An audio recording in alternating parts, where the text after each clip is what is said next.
Hey guys, welcome to another video of MaxiAspie, and today I'll be talking about autism burnout.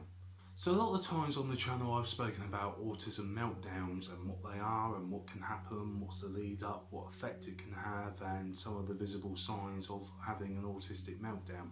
However, something that I didn't know a lot about when I first started doing my campaign work was another thing which is called autism burnout. So today I wanted to talk about autism burnout, how it may affect you, how you may feel, and what the visible signs of an autistic burnout could be. So the visible signs of an autistic burnout could be emotional dysregulation, and that basically means that the responses to things that are happening are very varied. You know, you could be very angry, you could be very cut off from the situation, you could be sad, there's a lot of sort of disconnects that happen with emotional dysregulation. Decreased self-care, so that could also be a physical sign. So you don't really look after yourself as much. It could be a simple thing of stop brushing your teeth, or not having showers, or wearing the same clothes and all of this sort of stuff. So decreased self-care is definitely a visible sign of autism burnout. Increased frequency of autistic traits, so the anxiety may go up, the stimming could be more visible, a lot more things might affect you a lot more than what they normally do. So the traits can go more and more up, and more you're getting burned out, because at the end of the day you're putting on a mask, you're trying to mask it all the time, and when you have burnout it can really start showing more and more traits of your autism. So another one is irritability, so things will just really annoy you faster, really sort of irritate you more. Mine's more around injustice and things like that. That's when I really get burned out, because it's just like, that happens, and you just sort of get to the point where you just get irritated by it. And the other one is low motivation. So you could be really highly motivated all the time, and then when you're getting through that burnout stage, the motivation will just go down and down and down, because you will just get to the point where you'll think, well, what's the point? What is the point of doing this or doing that, or trying to do this because of X, Y and Z? And that can be quite discouraging, and it does lead to not only low motivation but also low self-esteem as well. So now that's the visible signs of autism burnout, but what is exactly an autism burnout? The only way I can explain it in any way is you spend all that time masking, trying to fit into a neurotypical world, to the point where you just mentally it's draining, and then you just get to the point where, I've had enough, and your body just sort of gets into this stage where you just feel tired and exhausted and down about it, and you just don't really know what to do. And that gets worse because of all those visible signs that then occur.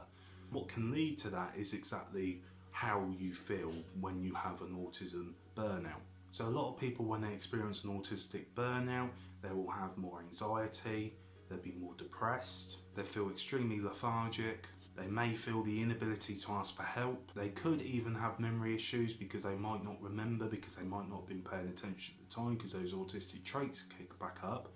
Obviously processing is one of them. So they might even have issues remembering a conversation or remembering what happened, because the burnout is just too much. If completely overwhelmed in a situation, they could have loss of words. And then that could lead to reduced executive functioning, so things like staying organised or timekeeping or things of that nature. It can then have an impact on that. Trouble bouncing back from day-to-day tasks can also then have issues with that as well. And also suicidal thoughts, because people do get to the point where they just can't, I suppose, continue feeling a certain way. If you ever get to that stage, please obviously seek any help that you can, speak to somebody, because really talking about things does make a huge difference.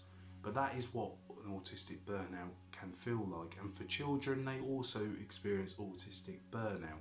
So for children, it could be reduced vocabulary, it could be not wanting to do as many activities or withdrawn eye contact. It can affect them in many ways as well. But the reason I'm making this video is because a lot of people really don't notice it. They just think it's them being tired or stressed out, and actually autism burnout can be very bad, especially if you don't realise it, because it's hard to carry on and keep on top of it.